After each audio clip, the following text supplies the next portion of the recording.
about caring about poor people especially, and that was part of my religious, spiritual beliefs too. So they had this new project, they called it a new town in town, and it was designed actually by a architect from the university named Ralph Rapson.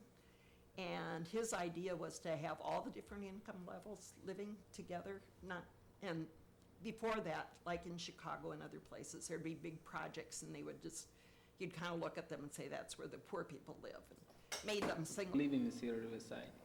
The benefit is that we can have more like near transportations. The trains are by near, and there are so many stores, and there are so many religious places that we practice our religion in. The favorite things to do in Coil is you do your homework, and after you do your homework, they give you a little time for having fun. Well, my family is huge, big, a lot, but they okay. What was your friends like? My friends back home, they are nice. They always come to our house to go out and play soccer, and I have a good memory with them too. I still remember them, even though that they are not here today. When did you leave Oromia or Ethiopia, and why? I don't really remember what year we left Ethiopia. I know that I was probably about 10 years old, and we moved to Kenya. I don't really remember what was the issue was that why we moved. But when I asked my mom, she told me that there was a war going on. I don't know what was going on, but she said there was always issues or problems going on, that Oromo people are getting arrested and thrown to the jails by the governments. So she said she wanted us to live in peace and get some benefit from education. So that's why we moved from Ethiopia to Kenya. After leaving Ethiopia, where else did you go, and why? We lived in Kenya because actually that was one of the one of the steps that we had to do before we come here. And our sister she came here before us, and she made us to move to Kenya because she was sending us the visa, so that way we could come here to America. Where did you go when you first arrived in America? When I first came to America, I lived in St. Paul. If I could remember the place, I think it was McAllister and something, I don't really remember. My sister, she bought a house, and we lived there for a little while with her and with her family, and then eventually a year later, we moved out to the Cedar. What was it like? It was good. It was crazy. Because the kids they were born in America, and they already know the traditions, the systems, and they already fit into the society. So they help us a lot out, and it was helpful living with them at the beginning. What were your first impressions? My first impression was like I thought the first time when I arrived to Minnesota, I thought like the jobs and everything would be available, and I thought that when people talk about America, how like America is like one of the powerful country, I thought like they just get money just out of the street or something. That was my impression. What was it like when you moved here? Oh, it was crazy when we moved in here, because I never knew there's a snow, and they have like they were like a four season, fall, winter, spring, and summer. And we always, in Ethiopia, we have fall and only summer, usually it's a summer. But in here, there's a cold and there's a spring, so I just couldn't fit into this season. What is your connection to Cedar Riverside? My connection to the Cedar Riverside, that I come to the community where most of the people who live in Cedar come in this area for the help, as in anything, as in looking for a job or for the help, getting help done with a document, papers. It's just, and there's a mosque. That's like one of the things that I have a connection with the Cedars. Who lives in Cedar Riverside? I said mostly the immigrant is diverse. So there's the Asians, the Africans, Americans, North American, you can name it. So a lot of people all over the world live in Cedar. What are some benefits of living in Cedar Riverside? One of the benefits that you get it from Cedar is actually Cedar is in the center of the city. I mean, traveling around other places, going to the Mall of America or going to the downtowns, there's public transportation that you could get on, and you don't have to have your own transportation. So that's one of the benefits. What challenges faces Cedar Riverside, and how can we overcome them? One of the challenges probably that I face in Cedar would be a building issue. The elevators is kind of a little bit old, and I don't know if they are going to take care of that part or not. And sometimes the elevators are so busy.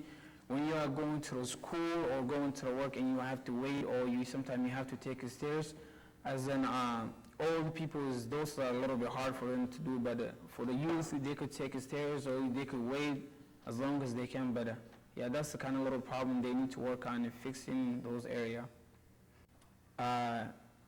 My school is a diverse right now. The school that I go to right now is huge, big. It's a university where I guess the average of the age people who attend the school is, I don't know, I probably said 35 above. So it's okay. Anything that you would like to add? I don't have anything to add, but I will conclude by saying that living in Cedar is like one of the greatest experience that I have. It was from beginning to today. I have learned a lot of stuff, learned a lot of tradition. This is just where a lot of people all around the world lives in Cedars, and sort of community too, where a lot of people get help for anything that they want.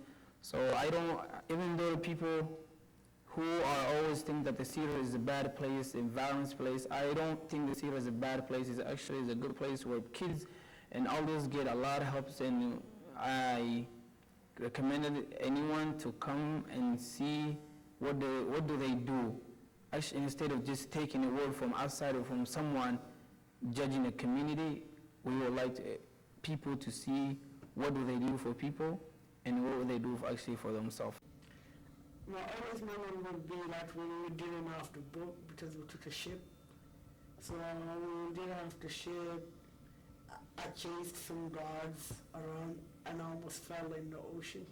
Was that when you went to Egypt? Yeah, when we were traveling from Saudi Arabia to Egypt. When you were 5 years old? Yeah. Uh-huh. And so then in Egypt, you were in Cairo? Yeah. And you went to school there? Yeah, I went to school there. I was in school until from kindergarten all the way to fifth grade. Fifth grade. Yeah. How did you like the school? Technically, I didn't like it because it was strict.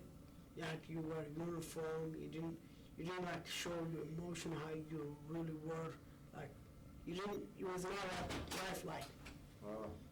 Kind of like being in the military. Yeah.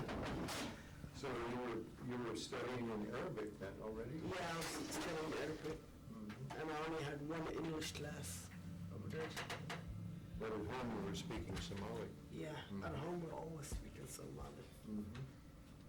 And what was your family like there? My family right there was perfect. I couldn't wish for better because I had my grandma and my grandpa on my side, my mom and my dad. My whole family was over there. That's wonderful. And you had friends there? Yeah, I had plenty of friends. Egyptian friends? Yeah. Somali friends? Egyptian Somalis. It was mixed. That's nice. And then you came here. Yeah. How did that happen? I came here in 2005, March 31st, with my family. We are from Egypt all the way to Virginia. I stayed in Virginia for almost a year. Then I moved to Minnesota at the end of 2005. What do you suppose led your family to come to Minnesota? Because there were not like a lot of Somali people in Virginia we're the only family in the city I live. We're the only family in Virginia. And my mom wanted to join, we're doing on the culture system, so she wanted us to join the system of culture. So you got to Minnesota in 2006 then, I guess, And what were your first impressions of Minnesota? Cold. And you got here in the wintertime? Yeah. Oh, yeah. And like when we was leaving, when we were saying goodbye. It's not like Saudi Arabia, it's not like like Egypt, and it's not like Virginia even. Yeah, it's not. So, how do you like living here then? I really enjoy it because I have like my mom, my dad with me right now, and my grandma is here, but my grandfather passed away. Oh. So as my sisters, both of them passed away when I lived in the Riverside area. But I also have my friends that support me. I go to school. I have a lot of people who can support me now. At first, no, it wasn't so much music here, but then in the 1960s, that began to happen, I would say. I remember when the Triangle Bar, which is now, acupuncture and chiropractic and financial services upstairs, for something like 100 years, that was a saloon, and up above there were apartments originally. I remember when they began having music in there, they would put a sheet of plywood on top of the pool table, and then musician, or maybe several, would get up and perform. One of those performers was Maury Bernstein, who used an accordion, and he liked to sing traditional folk songs. And for a while, he portrayed himself as a singer of Australian folk songs. He called himself Maury Bernstein and his Australian Bush Band, and he wore a funny hat and sang Australian songs. But he became quite expert on ethnic folk songs. Another one was Dave Ray, who I remember hearing in there very early. See, originally, the people who built Riverside Plaza had intended to make the whole neighborhood into concrete buildings, extending all the way to the river past the hospital and all the way to the river north. What we have now from that development is Riverside Plaza, and Riverview Tower was part of that too.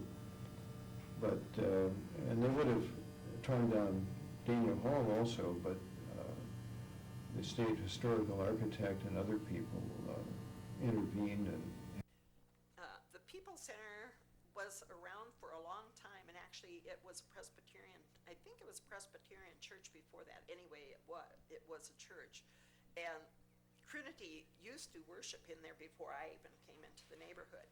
But then, as I understand it, was like right about 1970 that the People Center, it became the People Center, and then was developed into a healthcare center for healthcare for people in the neighborhood and for people that couldn't afford it anyplace else. And I learned about it and thought, and I lived very close to it. Then later years, I live across from there. After I moved out of Cedar Square West, I'm now at the other end of Riverside, and the People Center was across the street. So it really made sense to me to be involved on that board because I knew it was really important that people had health care. There were university students that don't necessarily have any place to go for health care, and it was getting more and more expensive all the time. Well, one that I haven't mentioned much, but the Brian Coyle Center that most people know about, and what's usually interesting to them about